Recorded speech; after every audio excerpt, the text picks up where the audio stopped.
আসসালামু আলাইকুম। Dream of সাদিস mom channel থেকে আমি সুমাইয়া হাসান আছি আপনাদের সঙ্গে। কেমন আছেন সবাই? আশা করছি কাছে দূরে দেশ কিংবা বিদেশে যে যেখান থেকে আমার আজকের ভিডিওটি দেখতে শুরু করেছেন সবাই আল্লাহর রহমতে ভালো আছেন, সুস্থ আছেন। আমরাও আলহামদুলিল্লাহ আল্লাহর রহমতে বেশ ভালো আছি। আবারও চলে এলাম আপনাদের সঙ্গে নতুন একটা ডিআইওয়াই শেয়ার করার জন্য। আর আজকের এই জিনিসটা কিন্তু খুবই সুন্দর এবং ইউনিক একটা ডিআইওয়াই হতে যাচ্ছে। প্রথমেই দেখতে পেয়েছেন একটা বক্স আপনাদের সঙ্গে শেয়ার করেছি। এটা হচ্ছে আমার ব্রাশের একটা বক্স ছিল। তো মেকআপ ব্রাশগুলো সবই নষ্ট হয়ে গেছে, বক্সটা এতদিন অযথাই পড়েছিল। তো এটাকেই ভাবলাম একটু নতুন করে কিছু তৈরি করি। এর আগে আমি কখনোই ভিনটেজ লুকের কোনো কিছু তৈরি করিনি, এই প্রথমবারই ট্রাই করলাম। তো বানানোর পর কেমন হয়েছে জানি না, আপনারা দেখে নিশ্চয়ই কমেন্টে জানাবেন যে কেমন হয়েছে। তো এটা ডেকোরেশনের জন্য দেখতে পাচ্ছেন আমি ক্লে নিয়েছি, আর ক্লে দিয়ে এটাকে সুন্দর করে সাজিয়ে নিচ্ছি। ভিনটেজ লুকের এটা যেহেতু প্রথম ডিআইওয়াই, তাই বানানোর আগে একটু নার্ভাস লাগছিল যে আমি এটা পারবো কিনা বা ভালো হবে কিনা। তবে ফাইনাল লুকটা দেখার পর মনে হয়েছে বেশ ভালোই লাগছিল। তো আমি এখানে ক্লে দিয়ে দেখতে পাচ্ছেন চারপাশটা সুন্দর করে সাজিয়ে নিয়েছি। আর এখন হচ্ছে দুই পাশে দুইটা ফ্লাওয়ার করে দিব, সেই সাথে মাঝখানেও একটা ফ্লাওয়ার করে নিব। তো আজকের এই বক্সটা দিয়ে আমি মূলত ভিনটেজ লুকের একটা জুয়েলারি বক্স তৈরি করব। তো বক্সটা বানানোর আগে একটু নার্ভাস লাগছিল, কারণটা তো শুরুতেই বলেছি, যেহেতু প্রথমবার আমি এরকম কোনো ডিআইওয়াই ট্রাই করছি। তবে যে কোনো জিনিস প্রথমে বানাতে গেলে একটু ভয় লাগে যে কেমন হয় না হয়। আর এই জিনিসটা বানানোর পর তো আমার ভীষণ ভালো লেগেছে। তো আমার শ্বশুরের কাছেও এই জিনিসটা অনেক ভালো লেগেছে, সেই সাথে বাসার সবাই কিন্তু অনেক বেশি পছন্দ করেছে। আর এটা আসলে ক্লে দিয়ে যেহেতু বানানো হয়েছে, আর ক্লের কাজগুলো বরাবরই ভীষণ সুন্দর হয়। এখানে উপরে যেই ফুলটা দেখতে পাচ্ছেন এইটাকে আমি ডাবল লেয়ার করে দিয়েছি। এটা কি ফুল বানিয়েছি জানি না, তবে যেরকমটা মাথায় এসেছে ওইভাবে করে নিয়েছি।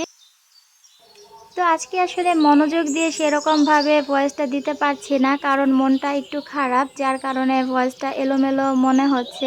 কি বলবো না বলবো বুঝেই উঠতে পারছিলাম না। আসলে আজকে একদমই ভয়েস দেওয়ার ইচ্ছা ছিল না, তবে কালকে যেহেতু আমার ভিডিও দেওয়ার ডেট, এই কারণে বাধ্য হয়ে আজকে ভয়েস দিতে বসেছি। যারা ভিডিওটি দেখতে শুরু করেছেন এবং এই পর্যন্ত ভিডিওর সঙ্গে আছেন তাদের সবাইকে জানাচ্ছি অসংখ্য ধন্যবাদ। এই পর্যন্ত দেখার পর কোথাও কোনো অংশ যদি ভালো লেগে যায় তাহলে প্লিজ ভিডিওতে একটা লাইক দিয়ে দিবেন। আপনি যদি আজই প্রথম আমার ভিডিওটি দেখে থাকেন আর এই ধরনের ক্রাফটিং ভিডিও দেখতে পছন্দ করেন, তাহলে অনুরোধ করব চ্যানেলটিকে সাবস্ক্রাইব করে আমার সঙ্গেই থেকে যাবেন। তো দেখতেই পাচ্ছেন ক্লেটা কিন্তু একদম শুকিয়ে গেছে, আর আমি কিন্তু চারপাশে ক্লে দিয়ে ডিজাইন করে দিয়েছি। তো একটা ক্লে একটু নিচে নেমে গেছে, এটা শুকানোর পর অনেক বেশি হার্ড হয়ে যায়, যার কারণে আর ওটাকে আমি ঠিক করতে পারিনি, ওভাবেই রেখে দিয়েছি।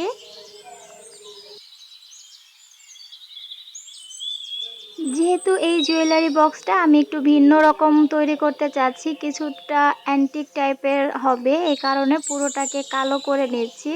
তো যারা ভিনটেজ লুকের জিনিসপত্র দেখেছেন তারা তো জানেন কালার কম্বিনেশনটা কেমন থাকে, কালোর উপরে একটু গোল্ডেন কালার দিলে একটু ভালো লুক আসে। আমি পুরোটাকে কালো করে নিয়েছি, আর এখন হচ্ছে এটার উপর গোল্ডেন কালার দিব। তো ওই রকমভাবে গোল্ডেন কালারটা আমার কাছে ছিল না, তো ভাবলাম আমার পুরাতন একটা আইশ্যাডো প্লেট আছে, এখান থেকে একটু গোল্ডেন কালারটা এটাতে ব্রাশ করে দিই।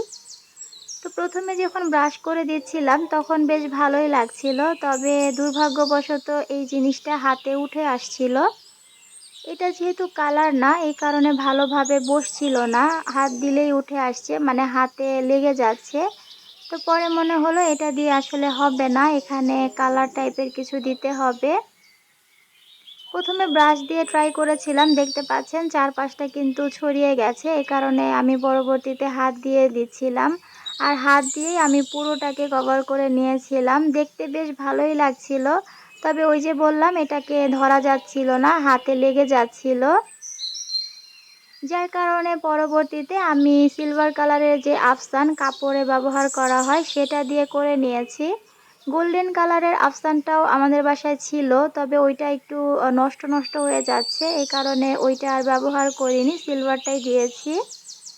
সিলভার কালারটা দেওয়ার পরেও কিন্তু বেশ ভালো লাগছিল, মানে লুকটা ভালোই এসেছে। তবে ভিন্টেজ লুকের জিনিসপত্র বা অ্যান্টিক টাইপের জিনিসপত্রগুলোতে একটু গোল্ডেন টাইপের কালার দিলে বেশি ভালো লাগে, একটু চকচকে কালার দিতে হয়।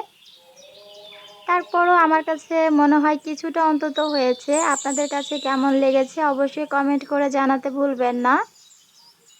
পুরোপুরি কিন্তু এখনো কমপ্লিট হয়নি, উপরটা দেখতে পাচ্ছেন একটু খালি খালি লাগছে। তো ভাবলাম এখানে কয়েকটা স্টোন বসিয়ে দিই, দেখতে একটু ভরাট লাগবে, সেই সাথে ভালোও লাগবে। এই ধরনের ডিআইওয়াই আইডিয়াগুলো আপনাদের কাছে কেমন লাগে কমেন্ট করে জানাতে ভুলবেন না। আপনাদের একটা কমেন্ট আমাদের পরবর্তী কাজের উৎসাহ দেয়। ভালো একটা কমেন্ট করলে দেখা যায় পরবর্তীতে কাজ করতেও ভালো লাগে আর আপনাদের সঙ্গে ভিডিও শেয়ার করতেও ভালো লাগে। তো অবশ্যই একটা কমেন্ট করে আপনাদের মূল্যবান মতামত জানাবেন। আর এই ধরনের ভিডিও আপনার ফ্রেন্ডস অ্যান্ড ফ্যামিলি যারা দেখতে পছন্দ করে তাদের সাথে চাইলে ভিডিওটি শেয়ার করতে পারেন। তো আমার এটা কিন্তু পুরোপুরি কমপ্লিট, এখন আপনাদেরকে খুলে দেখাচ্ছি।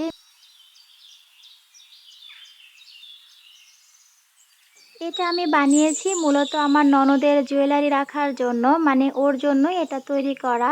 তো ওর যে জুয়েলারিগুলো ছিল সেগুলো আমি একে একে এটাতে সাজিয়ে দিচ্ছি। এই ধরনের জুয়েলারি বক্স বানিয়ে আপনারা খুব সহজেই কিন্তু আপনাদের ঘরে সাজিয়ে রাখতে পারেন, দেখতে কিন্তু ভীষণ ভালো লাগে। আর এটা যে কেউ দেখলে বুঝতেই পারবে না যে আপনি নিজে হাতে তৈরি করেছেন। ফাইনাল লুকটা আমার কাছে বেশ ভালোই লেগেছে, আপনাদের কাছে কেমন লেগেছে জানাতে ভুলবেন না। এখানে কিন্তু অনেকগুলো জুয়েলারি ধরেছে, যেহেতু বক্সটা মোটামুটি বড়ই ছিল এ কারণে প্রায় সবগুলো জুয়েলারি এখানে রাখা গেছে। বেশ কিছু কানের দুল আর গলার সেট ছিল, সেগুলো আমি রেখে দিয়েছি। আর এই যে দেখেন এখানে গুটি গুটি পায়ে আমার ছোট্ট বাবাটা এগিয়ে আসছে এটা ধরার জন্য। ও যদিও নিজের পায়ে হাঁটতে পারে না, ওর ফুপি ওকে ধরে রেখেছে আর ও হচ্ছে নিজের পায়ে হাঁটার চেষ্টা করছে। সবাই আমার বাবাটার জন্য দোয়া করবেন, ওর হচ্ছে আলহামদুলিল্লাহ 5 মাস পূরণ হয়েছে আজকে। তো এটা বানানোর পর ওর সাথে একটু দুষ্টামি করছিলাম আর ওর ফুপি আর ও মিলে হচ্ছে এটা নিয়ে যেতে চাচ্ছে। এই যে দেখেন আমার হাত থেকে কি সুন্দর করে ধরে নিল। তো এই জিনিসটা বেশ ভালো লেগেছে, এই কারণে ভিডিওটা রেখে দিয়েছি। ওভারঅল ভিডিওটি কেমন লেগেছে কমেন্টের মাধ্যমে জানাতে ভুলবেন না। আজ এখানে বিদায় নিচ্ছি, আল্লাহ হাফেজ।